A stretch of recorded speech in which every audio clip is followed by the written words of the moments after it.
Mexicanos.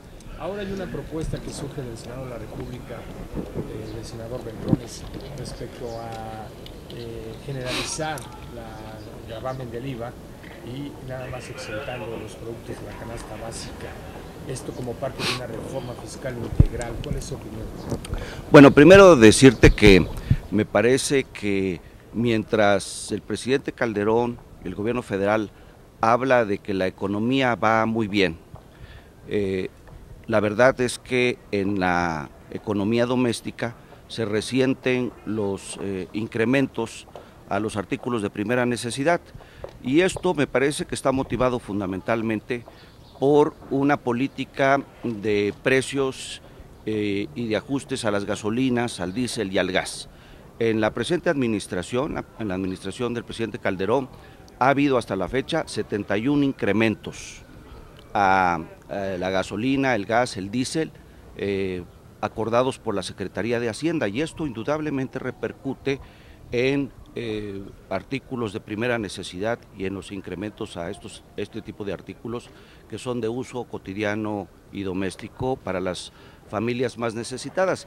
Ahora bien, por lo que respecta a la necesidad de una reforma fiscal, me parece que en eso coincidimos todos, pero yo creo que antes de fijar camisas de fuerza en términos de porcentajes, señalando determinados números, si del 16 se baja al 12 el IVA, se exenta una canasta de productos básicos, se conjunta el IETU y el ISR, yo creo que tenemos primero que analizar cuáles son las perspectivas de la economía en el país, y a partir de allá, a partir de estos puntos, fijar criterios que nos permitan lo que sí creo que es necesario, una reforma fiscal integral. ¿Eso significa, diputado, que no hay un respaldo automático de la bancada en San Lázaro a la propuesta que está haciendo el senador Beltrones? No, me parece que el senador Labastida y me parece también que el senador Beltrones dejaron muy clara la posición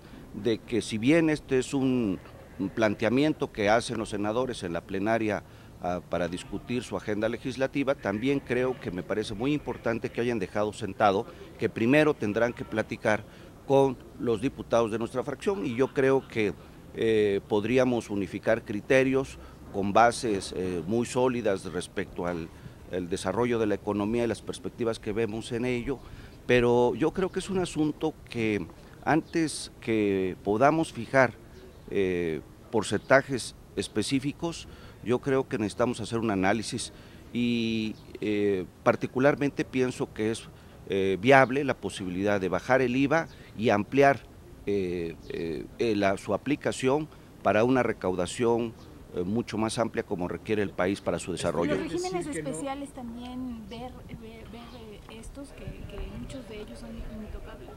Mira, ya no creo mucho en el análisis de los regímenes especiales porque hemos estado hablando, incluso hay comisiones integradas en la Cámara de Diputados, pero no he visto avances y planteamientos muy concretos sobre el tema. Yo creo que es un asunto muy escabroso que implica de manera estructural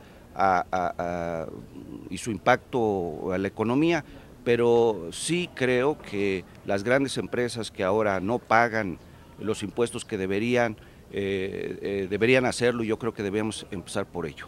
Diputado, esto, resumiendo, ¿no rechazan los diputados del PRI la posibilidad de analizar esta propuesta de los senadores de su partido, pero es perfectible? Particularmente pienso que es una propuesta muy interesante, que puede tener viabilidad si la sustentamos en una discusión amplia sobre las condiciones de la economía del país y sus perspectivas. Creo que es una posibilidad que vale la pena explorarse para entrar de lleno a una reforma fiscal integral. En este contexto electoral, ¿puede quedar atorada? ¿Puede ser un arma electorera? Coincido que debe ser propósito de los legisladores no amarrar el desarrollo y los trabajos legislativos a las coyunturas electorales por el bien del país.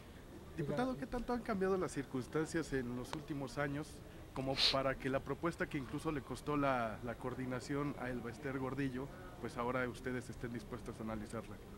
Hay dos condiciones diferentes en ese momento y en el actual.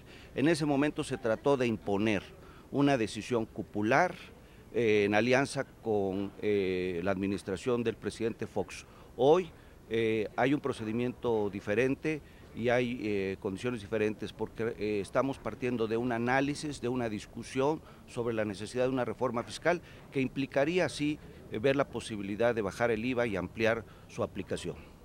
Diputado, en otro tema, si me permite, ¿cuál es su opinión respecto a este informe que da a conocer el Ombudsman Nacional respecto a que se recibieron 20,000 denuncias de emigrantes centroamericanos que pudieron haber sido extorsionados, agredidos en territorio mexicano? ¿Es una señal de alerta, un foco rojo? Bueno, a lo que a mí me llamaría la atención es que esos 20,000 secuestros o extorsiones o privaciones ilegales de la libertad de los inmigrantes no se dieron el día de ayer ni en este año. Se han venido sucediendo a lo largo de la presente administración, se dieron y se registran en el 2010, me parece gravísimo y demuestra una falla estructural en las políticas de seguridad pública, de respeto a los derechos humanos de los migrantes y refleja lo que es venido señalando una política migratoria incongruente, errática e insuficiente del gobierno federal. Hace falta una reforma en materia judicial para prevenir todo ese tipo de delitos. Me parece que lo que hace falta es voluntad política para aplicar los instrumentos con los que se cuenta actualmente para proteger los derechos de los migrantes y adicionalmente yo creo que es perfectamente viable una nueva legislación, una nueva ley migratoria, porque lo que regula el aspecto migratorio data del 1974 con la Ley General de Población, que por los años en el que fue promulgada es evidente que está rebasada y que necesitamos un instrumento migratorio que ordene los flujos internacionales, que proteja los derechos de los migrantes, que simplifique los procedimientos migratorios y que fundamentalmente vuelva a darle al país esa vocación humanitaria,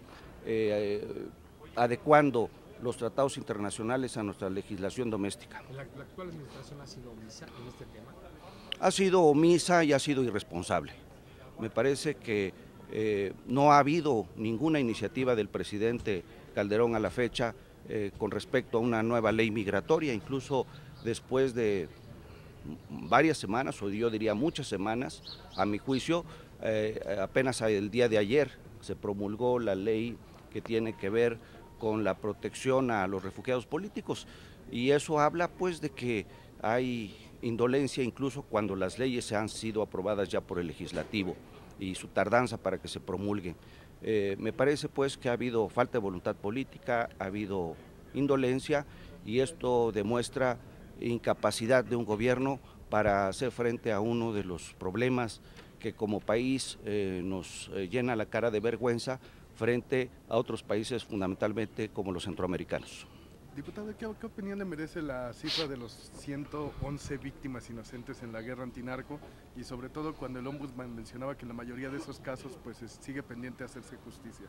Bueno, me parece que son hechos muy lamentables, pero que al final de cuentas yo señalaría que esto tiene su origen en la estrategia del gobierno federal para combatir el crimen organizado. Estas muertes se dan obviamente por hechos lamentables, a veces accidentes que pudieran o no evitarse, eso está a discusión, pero lo que me parece es que en esa estrategia de combate y esa guerra que se ha establecido de combate al narcotráfico, pues origina que muchas veces civiles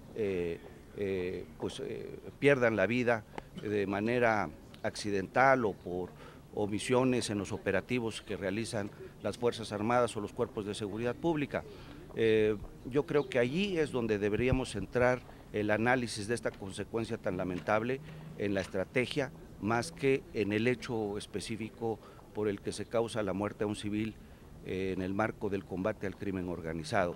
Yo personalmente pienso que esa estrategia debe de revisarse con un criterio muy amplio y con la mayor participación de la ciudadanía y de pues, los poderes, gobiernos estatales, poder legislativo, poder judicial. Yo creo que allí radica la necesidad de revisar la estrategia de combate al crimen organizado. Gracias. Muchas gracias. Muy amable. Vale, buenos días, jóvenes. Gracias, buen día.